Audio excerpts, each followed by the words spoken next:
नमस्कार, ये आकाशवाणी पटना है। अब आप खालिद रशीद से प्रादेशिक समाचार सुनिए। पहले मुख्य समाचार। विधानसभा में आज वक्फ संशोधन बिल को लेकर विपक्षी दलों ने किया जमकर हंगामा। प्रश्नकाल और शून्यकाल नहीं चल सका।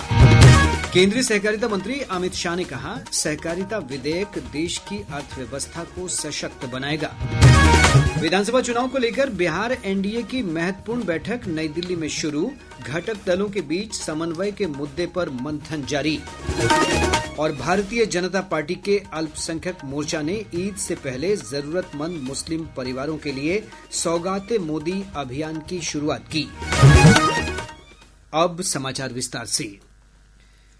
विधानसभा में आज वक्फ संशोधन अधिनियम को लेकर विपक्षी दल, राष्ट्रीय जनता दल और माले के सदस्यों ने जोरदार हंगामा किया। हंगामे के कारण प्रश्नकाल और शून्यकाल की कार्यवाही बाधित हो गई। आज सदन की कार्यवाही शुरू होते ही माले के महबूब आलम और सत्यदेव राम ने इस मामले को उठाया। कार्य स्थगित कर वक्फ विधेयक पर चर्चा की मांग को लेकर विपक्ष ने हंगामा और नारेबाजी शुरू कर दी। हंगामे के बीच ही विधानसभा अध्यक्ष नंद किशोर यादव ने प्रश्नकाल शुरू कराया। इस दौरान विपक्षी सदस्य नारेबाजी करते हुए सदन के बीचों बीच आ गए। कुछ विधायकों ने कुर्सी उठा ली और टेबल पलटने की कोशिश करने लगे। इसे देखते हुए विधानसभा अध्यक्ष ने दोपहर 2 बजे तक कार्यवाही स्थगित कर दी। विपक्ष ने आज इसी मुद्दे को लेकर विधानसभा के मुख्य द्वार पर भी विरोध प्रदर्शन किया। इधर विधान परिषद में भी विपक्ष ने इस मुद्दे को लेकर सरकार को घेरने की कोशिश की। All India Muslim personal law board के नेतृत्व में प्रदेश के कई मुस्लिम संगठनों ने आज वक्फ संशोधन बिल 2024 के खिलाफ पटना के गर्दनीबाग में धरना प्रदर्शन किया। मुस्लिम संगठनों ने समान विचारधारा वाले दलों से भी इस मामले में समर्थन देने की अपील की है। All India Muslim personal law board के प्रवक्ता डॉक्टर SQR इलियास ने कहा कि यह बिल धर्मनिरपेक्षता पर हमला है और यह सांप्रदायिक सद्भाव को बिगाड़ने के लिए लाया गया है। राजद अध्यक्ष लालू प्रसाद, विधानसभा में नेता प्रतिपक्ष तेजस्वी प्रसाद यादव, जनसुराज के संस्थापक प्रशांत किशोर और लोकसभा सदस्य तथा आजाद समाज पार्टी के प्रमुख चंद्रशेखर आजाद समेत विभिन्न दलों के वरिष्ठ नेता भी विरोध प्रदर्शन में शामिल हुए। सभा को संबोधित करते हुए तेजस्वी प्रसाद यादव ने कहा कि उनकी पार्टी इस मुद्दे पर मुस्लिम संगठनों के साथ खड़ी है। आप लोग अगर एक कदम चलिएगा तो हम लोग 4 कदम चलने का काम करेंगे और इस कानून को रोकने का काम करेंगे। आप सब लोगों का शुक्रिया। अगर एक होकर के हम लोग लड़े तो इंशाअल्लाह हम लोगों की जीत तय है। जदयू के वरिष्ठ नेता और जल संसाधन मंत्री विजय कुमार चौधरी ने कहा है कि वक्फ संशोधन बिल को लेकर पार्टी ने अपनी राय जेपीसी के सामने रख दी है। पटना में पत्रकारों से बातचीत करते हुए उन्होंने कहा कि वक्फ बिल को लेकर राज्य के अल्पसंख्यकों की राय केंद्र सरकार के सामने भी रख दी गई है। यहाँ जो माइनॉरिटी के संगठन है, जो अल्पसंख्यकों के इदारे हैं, धार्मिक संगठन हैं, उन लोगों से भी हम लोगों की बात हुई थी। सरकार की भी बात हुई, पार्टी की भी बात हुई और उन लोगों की जो चिंताएं थी उसमें हम लोगों को जो सही लगा उसके बारे में हम लोगों ने जेपीसी को बाजाबता विधिवत जानकारी दे दी है कि यहाँ के जो अल्पसंख्यक समाज के लोग हैं उनके मन में ये चिंता है। इन चिंताओं का ख्याल रखा जाए। विधानमंडल का बजट सत्र तय समय से एक दिन पहले संपन्न हो जाएगा। दोनों सदनों की बैठक अब कल तक ही होगी। पहले सत्र का संचालन 28 मार्च तक होना था। संसदीय कार्य मंत्री विजय कुमार चौधरी ने दोनों सदनों में इस निर्णय की सदस्यों को जानकारी दी। श्री चौधरी ने कहा कि कार्य मंत्रणा समिति की बैठक में सभी दलों के बीच इसे लेकर सहमति बनी है। केंद्रीय सहकारिता मंत्री अमित शाह ने कहा है कि ग्रामीण अर्थव्यवस्था को सशक्त बनाने के लिए सहकारिता विधेयक प्रस्तुत किया गया है। श्री शाह ने लोकसभा में आज सहकारिता विधेयक पर चर्चा का उत्तर देते हुए कहा कि यह विधेयक स्वरोजगार सृजन और उद्यमिता के विकास में सहायक होगा। उन्होंने कहा कि इस विधेयक के माध्यम से सहकारी क्षेत्र में नवाचार तथा अनुसंधान और विकास को प्रोत्साहन मिलेगा। इससे ग्रामीण अर्थव्यवस्था सशक्त होगी, स्वरोजगार और छोटी उद्यमिता इसका विकास होगा, सामाजिक समावेशन भी बढ़ेगा और नवाचार और अनुसंधान में भी कई नए मानांक गढ़ने के लिए मौके उपलब्ध होंगे। बिहार एनडीए में शामिल दलों की एक महत्वपूर्ण बैठक इस समय नई दिल्ली में भाजपा सांसद संजय जायसवाल के आवास पर हो रही है। जानकारी के अनुसार बैठक में आगामी विधानसभा चुनाव में एनडीए के घटक दलों के बीच बेहतर समन्वय के मुद्दे पर विचार विमर्श किया जा रहा है। बैठक में भाजपा अध्यक्ष जेपी नड्डा, राज्य के वरिष्ठ भाजपा नेताओं के साथ साथ जनता दल यूनाइटेड, लोक जनशक्ति पार्टी रामविलास, हिन्दुस्तानी अवाम मोर्चा सेक्युलर और राष्ट्रीय लोक मोर्चा के वरिष्ठ नेता तथा बिहार से एनडीए के सांसद शामिल हो रहे हैं। राष्ट्रीय महिला आयोग की अध्यक्ष विजया रहतकर ने कहा है कि परिवारों को टूटने से बचाने के लिए दंपतियों को प्रशिक्षित करना आवश्यक है। राज्य के 3 दिवसीय दौरे पर पटना पहुंची श्रीमती रहतकर ने कहा कि इसके लिए बिहार समेत देश के प्रत्येक जिले में प्री मैरिटाइल कम्युनिकेशन सेंटर खोला जाएगा। राष्ट्रीय महिला आयोग ने एक नई पहल करी है। हमने ये सोचा है कि हर एक डिस्ट्रिक्ट में हम प्री मैरिटल कम्युनिकेशन सेंटर्स खड़े करेंगे। ये जो प्री मैरिटल कम्युनिकेशन सेंटर्स है, इस सेंटर्स में इन सभी विषयों की चर्चा होगी, बात होगी, जिसकी वजह से हमारे बच्चे अपनी जिम्मेदारी, अपना भविष्य को बहुत अच्छे तरीके से समझ पाएंगे और उस तरीके से खुद को मोल्ड भी करेंगे। इस तरीके से प्रयास हमने किया है।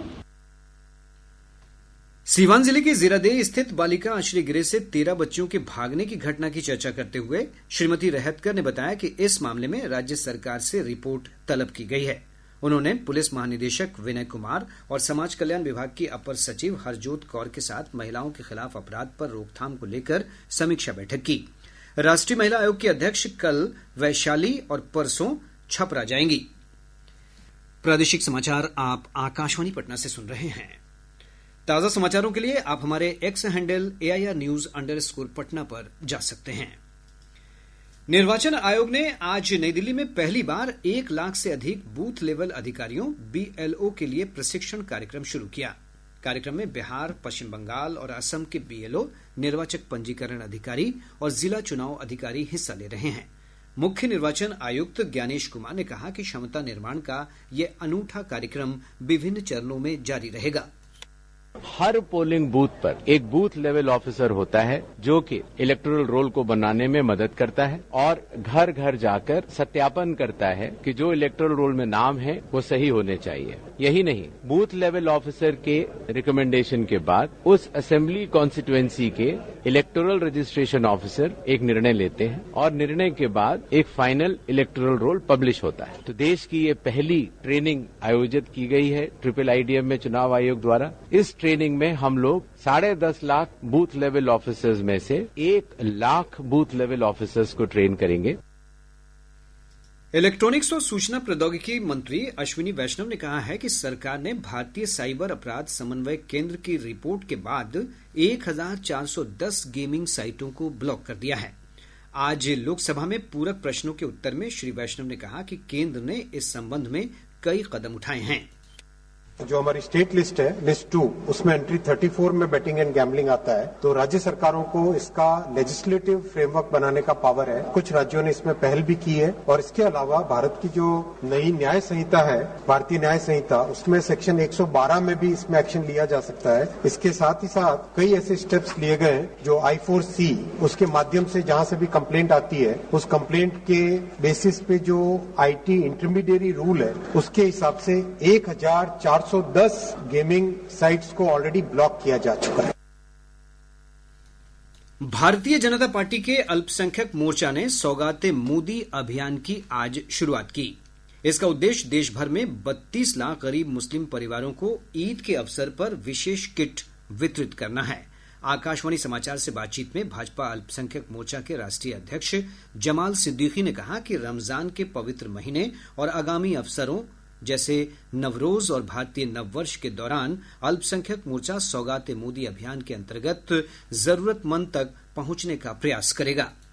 प्रधानमंत्री श्री नरेंद्र मोदी कहते हैं कि हम 140 करोड़ भारतीयों के पालक हैं और उसको मानते भी हैं, तो हम जब उनकी तरफ से जा रहे हैं तो हम खाली हाथ नहीं जाएंगे। इसलिए हमने सौगाते मोदी एक किट बनाया है जिसमें त्योहारों में खाने पीने जो सामान लगते हैं उसको रखा हुआ है और उस किट को लेकर हम जाएंगे और उनको जो है ईद की मुबारकबाद देंगे, हम उनको बैसाखी की मुबारकबाद देंगे, हम उनके ईस्टर में शामिल होंगे और त्योहारों में रंग भरने की कोशिश करेंगे। श्री सिद्दीकी ने कहा कि इस अभियान के अंतर्गत 32,000 अल्पसंख्यक मोर्चा कार्यकर्ता देश भर के 32,000 मस्जिदों के साथ मिलकर जरूरतमंदों तक मदद पहुंचाएंगे। प्रदेश के विभिन्न भागों में तापमान में वृद्धि से गर्मी का एहसास बढ़ा है। दिन भर तेज धूप के कारण प्रदेश के अधिकांश भागों में अधिकतम तापमान 34 डिग्री सेल्सियस से 37 डिग्री सेल्सियस के बीच रिकॉर्ड किया गया। मौसम विभाग की रिपोर्ट के अनुसार पिछले 24 घंटों के दौरान बक्सर राज्य का सबसे गर्म स्थान रहा। यहां का अधिकतम तापमान 37.7 डिग्री सेल्सियस दर्ज किया गया। मौसम विज्ञान केंद्र पटना के अनुसार अगले कुछ दिनों तक प्रदेश के तापमान में वृद्धि का सिलसिला जारी रहेगा। अगले 24 घंटों के दौरान राज्य का मौसम शुष्क बना रहेगा एवं अगले 2 से 3 दिनों के दौरान उत्तर पूर्वी बिहार और आसपास के क्षेत्रों को छोड़कर राज्य के अधिकांश हिस्सों में 30 किलोमीटर प्रति घंटा तक की तेज हवा चल सकती है। अगले 2 से 3 दिनों के दौरान राज्य के अधिकांश स्थानों के अधिकतम तापमान में 2 से 3 डिग्री सेल्सियस की क्रमिक वृद्धि होने का पूर्वानुमान है। तत्पश्चात अधिकतम तापमान में कोई विशेष परिवर्तन नहीं होने की संभावना है। प्रधानमंत्री नरेंद्र मोदी ने सेपक टाकरा विश्व कप की विजेता भारतीय टीम को बधाई दी है। श्री मोदी ने सोशल मीडिया पर अपने संदेश में कहा है कि सेपक टाकरा विश्व कप में शानदार खेल उत्कृष्टता का प्रदर्शन करने के लिए हमारे दल को बधाई। भारतीय पुरुष रेगुलर टीम ने देश के लिए पहला स्वर्ण पदक जीतकर इतिहास रच दिया है। बिहार की बेटी और नामचीन टेबल टेनिस खिलाड़ी विद्या कुमारी ने यूटीटी द्वितीय टेबल टेनिस राष्ट्रीय रैंकिंग चैंपियनशिप के एकल वर्ग में रजत पदक जीता है। मुंगेर जिले के हवेली खड़गपुर अनुमंडल के तेघड़ा गांव में कौवों में बर्ड फ्लू की पुष्टि हुई है। पिछले दिनों यहां मृत पाए गए कौवों की भोपाल प्रयोगशाला की जांच रिपोर्ट पॉजिटिव आई है। इसके बाद प्रशासन ने प्रभावित क्षेत्रों में दवा के छिड़काव का कार्य शुरू कर दिया है। जिला पशुपालन पदाधिकारी डॉक्टर कमल देव ने बताया कि आज केंद्रीय टीम तेघड़ा गांव पहुंची। टीम ने मौके पर जाकर स्थिति का आकलन किया है। शेखपुरा में सांध्याकालीन कोर्ट का संचालन किया जाएगा। पटना उच्च न्यायालय ने इस संबंध में प्रधान जिला जज और विधिक संघ से न्यायालय के गठन को लेकर विचार मांगा है। शिवहर के जिलाधिकारी विवेक रंजन मैत्रे ने दीनदयाल उपाध्याय ग्रामीण कौशल योजना के तहत कौशल रथ को रवाना किया। बक्सर के महिला मंडल कारा में बंदियों के शिकायत निवारण के लिए बंदी दरबार का आयोजन किया गया। इसका शुभारंभ जिलाधिकारी अंशुल अग्रवाल ने किया। बेगूसराय जिले के सिंगौल थाना क्षेत्र अंतर्गत कमरुद्दीनपुर गांव में शराब बेचने से मना करने पर अपराधियों ने ग्रामीणों पर हमला कर दिया। और अब अंत में मुख्य समाचार एक बार फिर। विधानसभा में आज वक्फ संशोधन बिल को लेकर विपक्षी दलों ने किया जमकर हंगामा। प्रश्नकाल और शून्यकाल नहीं चल सका। केंद्रीय सहकारिता मंत्री अमित शाह ने कहा, सहकारिता विधेयक देश की अर्थव्यवस्था को सशक्त बनाएगा। विधानसभा चुनाव को लेकर बिहार एनडीए की महत्वपूर्ण बैठक नई दिल्ली में शुरू। घटक दलों के बीच समन्वय के मुद्दे पर मंथन जारी। और भारतीय जनता पार्टी के अल्पसंख्यक मोर्चा ने ईद से पहले जरूरतमंद मुस्लिम परिवारों के लिए सौगाते मोदी अभियान की शुरुआत की। इसके साथ ही आकाशवाणी पटना से प्रसारित प्रादेशिक समाचार का ये अंक समाप्त हुआ।